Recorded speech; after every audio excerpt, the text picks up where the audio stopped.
Hello, summoners. Welcome back to a new video of KBS. And day before yesterday Riot uploaded its latest dev diary. And today they uploaded their patch notes. So, today I will be explaining everything from the patch note 1.1. I think every one of you guys know already about it, but you can see in depth about the patch here. Before I begin the video, hit the bell icon and subscribe to my channel to get the latest info and updates plus tips for the game. Now, let's begin the video. First we will take a look at the champions. First they added Darius, the Hand of Noxus. There is no greater symbol of Noxian might than Darius, the nation's most feared and battle-hardened commander. Rising from humble origins to become the Hand of Noxus, he cleaves through the Empire's enemies, many of them Noxians themselves. Knowing that he never doubts his cause is just and never hesitates once his axe is raised, those who stand against the leader of the Trifarian Legion can expect no mercy. Then Draven, the glorious executioner. In Noxus, warriors known as Reckoners face one another in arenas where blood is spilled and strength tested, but none has ever been as celebrated as Draven. A former soldier, he found that the crowds uniquely appreciated his flair for the dramatic and his unparalleled skill with his spinning axes. Addicted to the spectacle of his own brash perfection, Draven has sworn to defeat whomever he must to ensure that his name is chanted throughout the Empire forevermore. Then at last they added Wukong, the Monkey King. Wukong is a Vastaean trickster who uses his strength, agility, and intelligence to confuse his opponents and gain the upper hand. After finding a lifelong friend in the warrior, known as Master Yi, Wukong became the last student of the ancient martial art known as Wuju. Armed with an enchanted staff, Wukong seeks to prevent Ionia from falling to ruin. But Wukong will be available later during this patch. So, these were the 3 champions that were added in the patch, and more champions are still to come and are on the waiting list. They added 10 more languages for support Ingame, which are French, German, Italian, Spanish, Polish, traditional Chinese, Turkish, Russian, and Vietnamese. And this are 2 feature that was added in-game that you don't know. They added the option to ping ability cooldowns. And they added the option for fixed joystick controls. There are 3 modes of this control: locked, roam and both. But prefer locked rather than this both or roam.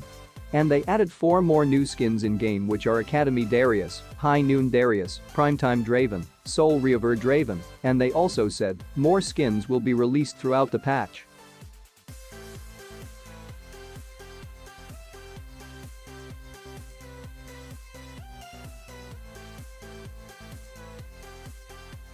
Now let's check the changes in the champions. First of credit to Cancerol for this video. You can check his channel out. So, first of all they Alistar. They're making a slight tweak to its second ability, which is Headbutt's timing to promote more variety in Alistar's beefy plays. They increased its cooldown time from 13 seconds to 14 seconds, from 12 seconds to 12.5 seconds, from 11 seconds to 11 seconds, and from 10 seconds to 9.5 seconds. Then they changed Gragas. They said Graga's ultimate is much harder to land in Wildrift, and it's a huge part of his playmaking potential. So they are making it a bit faster so he can start the party a bit sooner. Exploding Cask. They decreased the travel time from 6 frames to 4 frames. Next is Janna. Janna has slowly fallen off when her core fantasy should be intact as a highly mobile poke and protect champion. They are putting the wind back in her sails by buffing up her second ability Zephyr and her third ability Eye of the Storm. They increase her base stats. Her attack damage from 46 to 52. Then they buffed her second ability Zephyr, increasing its damage from 55 to 65, from 115 to 125, from 175 to 185, and from 235 plus 50% AP plus 25% MS to 245 plus 60% AP plus 25% MS. They also buffed her third ability Eye of the Storm. They buffed her base shield from 80 to 90, from 130 to 140, from to 190, and from 230 HP to 240 HP. And reduced its cooldown time from 16 to 13, from 14 to, from 12 to 11, and from 10s to 10s. Then they changed Shyvana. Shyvana has been more dragon than human with the way her fireballs have been hurting. Here's some math to help cool her off. They nerfed her third ability which is Flame Breath. So, if I read this the video will be too long so just read it yourself. So, next in the list is Tryndamere. Tryndamere was pretty average before the crit item nerfs, and he felt weak after we swung the nerf bat. We're giving him a little something more to rage about. First they buffed its Bloodlust. You can read it yourself. Then they buffed his ultimate, which is Undying Rage, by decreasing its cooldown time in the following manner from 190th 80s to 185th 70s. So, next in the list was Twisted Fate. They have heard feedback from TF players that his deck takes a little too long to search through, so we're making his cards rotate quicker. So they changed its second ability, which is pick a card rotate time from 0.7 seconds to 0.6 seconds now. Let's check at mana adjustments. Riot said they've been feeling that mana costs in the early game are a bit too generous for the majority of the champion roster, which has led to some very low consequence early game decision making. They're also taking the time to do some ultimate mana cost standardization while they're at it. Now, I will just show the screenshots of it. These are the champions that got buffed to their mana got changed. Ahri, Alistar, Amumu, Ashe, Aurelion Sol, Blitzcrank, Camille, Evelynn, Ezreal, Fiora, Fizz, Graves, Jax, Janna, Jhin, Jinx, Kai'Sa, Master Yi, Lux, Soraka, Nasus, Nami, Twisted Fate, Vayne, Vi, and Xin Zhao. Please see the screenshot and enjoy. Otherwise you can just skip this set. Now, let's see items adjustment. We're taking a look at the feedback around tanks feeling weak and making some adjustments to both tank and anti-tank items to get the big boys and girls back on the front lines. They changed Grievous Wounds items. They are standardizing Grievous Wounds, healing reduction, durations across the board. This change should give tanks a slight buff, but we'll be keeping an eye on other impacts. Firstly, Bramble Vest. Grievous Wounds duration from 1s to 3s. Next, Executioner's Calling. Grievous Wounds duration 3s, which is unchanged. Next, Morellonomicon Grievous Wounds duration 3s, which is unchanged. Next, Mortal Reminder. Grievous Wounds duration from 5s to 3s. Next, Thornmail. Grievous Wounds duration from 1s to 3s. Next are tank items. So at first, Mercury's Treads.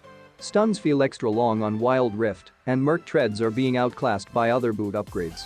Hopefully a small upgrade on this option's tenacity, crowd control reduction, will make them more appealing. They changed its tenacity form 30% to 35%. Then Ninja Tabi. These changes should help champions deal with heavy auto-attacking marksmen. They changed its armor from 10 to 15. And auto-attack damage reduction from 10% to 15%. Then, Gargoyle Enchant. Relative to other enchants, Gargoyle was very weak and wasn't worth buying on tanks. We are significantly powering it up. They changed its health bonus from 4100% to 65-130%. And then Fimbulwinter. Fimbulwinter is a new tier of the goddess item that's very strong on specific tanks. We are nerfing it so those tanks aren't permanently shielded. They increased its passive cooldown from 10s to 15s, then they changed ability haste.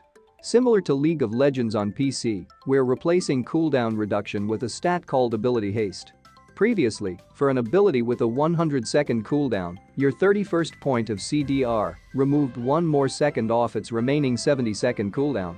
This reduction is more than 1% of its current value, which meant each point of CDR became more and more valuable as you stacked it, forcing us to cap it at 40%.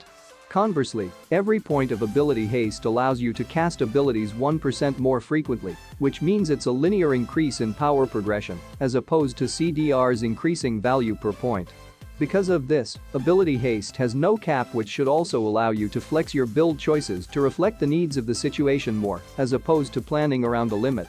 To illustrate the concept a bit more, having 100 ability haste means you can cast abilities 100% more frequently, double the amount of casts. But you're gonna have to really commit to getting 100. Below is a list of all changes happening as a result of the stat change. We leaned a bit more on the conservative side with the tuning on this change, so we do expect we need to do some changes in following patches to get things just right. For the math nerds, the exact formula for how much ability haste equates to CDR is as follows. CDR equals 1 plus ability haste. And these are the other updates. Please see the screenshot as video has already been long. And thanks for watching this video. If you guys liked this video, then hit the like icon and subscribe to this channel, and see you in the next video. Bye bye.